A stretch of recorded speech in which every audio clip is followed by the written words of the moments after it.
Governor was able to balance the budget in her transmittal to the legislature without raising taxes, without laying anyone off, and without furloughing any of the employees of the state.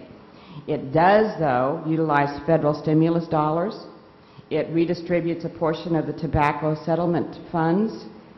It transfers tobacco tax revenues to the general fund.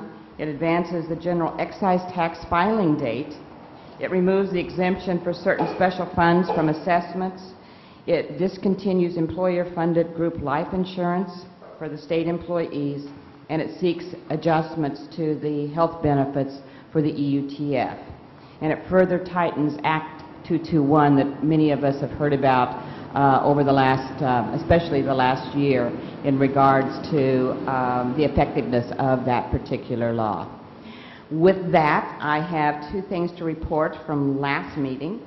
The first is the Alawai Canal and the question in regards to the water conditions at the Alawai.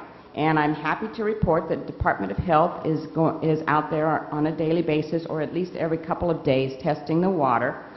Bottom line is that the staff has noted that there's good fish and jellyfish, so the harbor is not stagnant. Since the lagoon was redone, it's emptying now 5 to 7 times a day into the Alawai Harbor.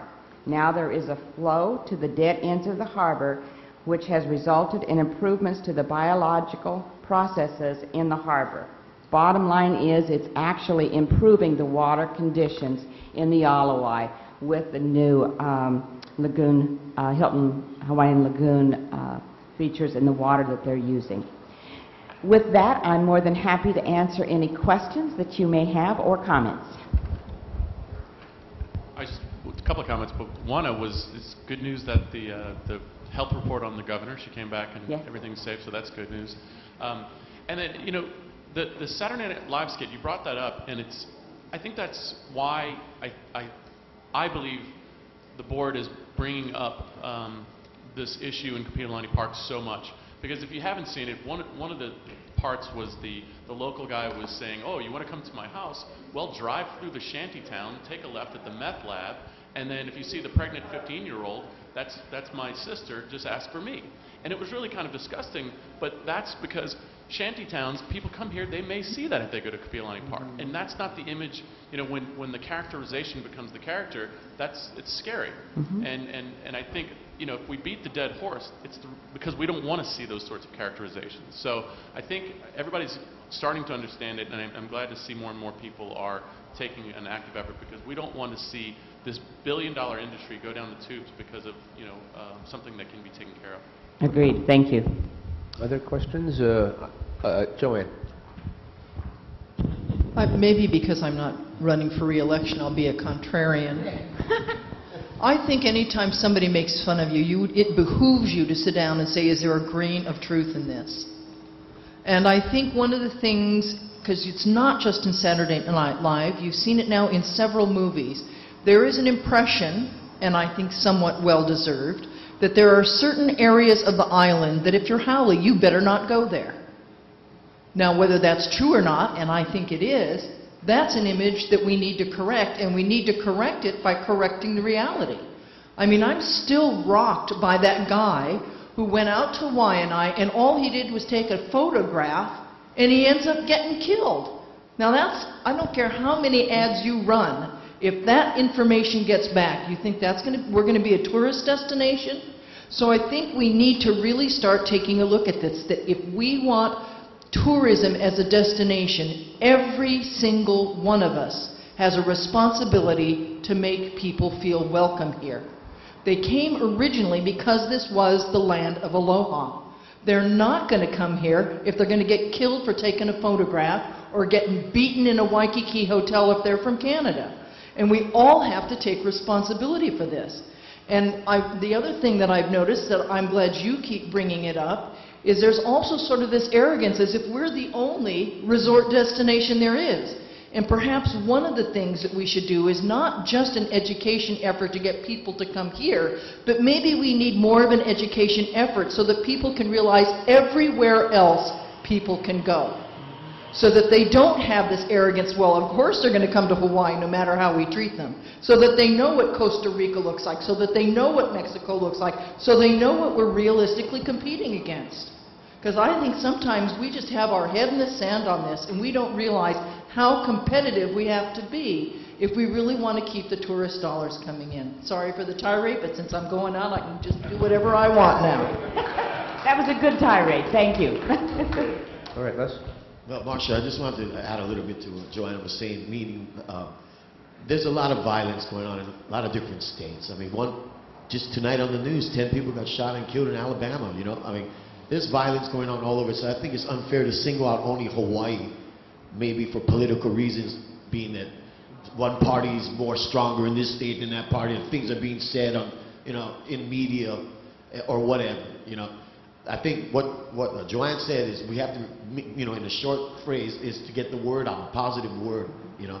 And we always have the beautiful culture here. There's issues right now with the ceded land and what happened to the Hawaiians and lands claiming to be stolen and things like that.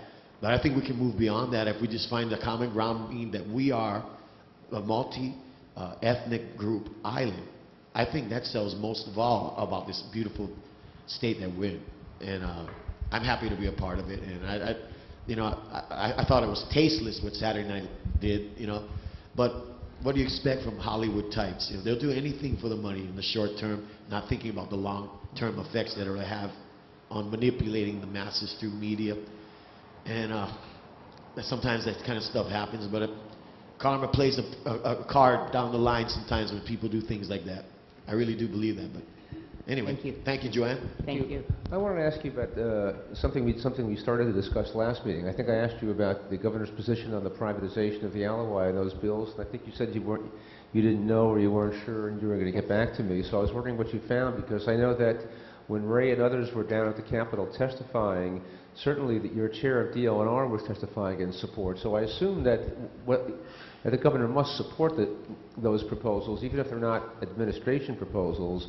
And so knowing that a lot of the residents who live there are against commercialization of the Alawai, and I think this board in the past has generally been opposed to commercialization of the Alawai, and I take it the governor probably supports it. I wonder if you could articulate the governor's position to our members and perhaps have some discussion about that. Well, I have included in the report for this month the information on the Recreational Renaissance Program, and there is a website that I would like for you all to go to actually get the additional information on it. I will invite DLNR to come and meet with this board next month to talk about it.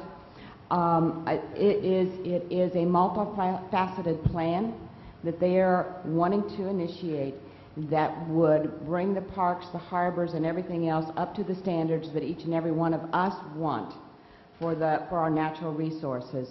But the challenge is you've got to find a way to pay for it. And I think at the end of the day, it's got to be a balance in regards to the upkeep, the maintenance, and the creation compared to, you know, how we're going to get the monies to do it. We've tried for years and years and years to use general funds for these things, and it's never materialized on a regular basis.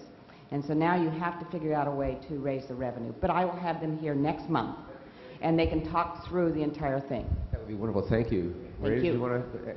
Welcome to my island. Anyway, have you ever got a hold of the... Very good. I'm giving Moopy a run for his money. Have you ever got to the mainland weather people? I know I brought it up several times. Give them a package of coconut milk or something. They never mention our weather here, especially in the wintertime. Or hurricane season. Florida's getting blown off the map. Our sun is shining. Nobody in the mainland knows our current. I know the excuse is, oh, you can look it up on the internet. If you're sitting in your chair, you got a mouthful of food at dinner time, you want to be told about our beautiful weather. That's why I came here. No more shoveling snow for this kid. Thank you for that comment, and I will tell you that I have been in this business for 25 years, and for 25 years I have been trying to get them to do just that. The answer is it never changes. Why would we report it? What we have done, though, from a marketing perspective, is we've actually bought time on some of the TV stations in key market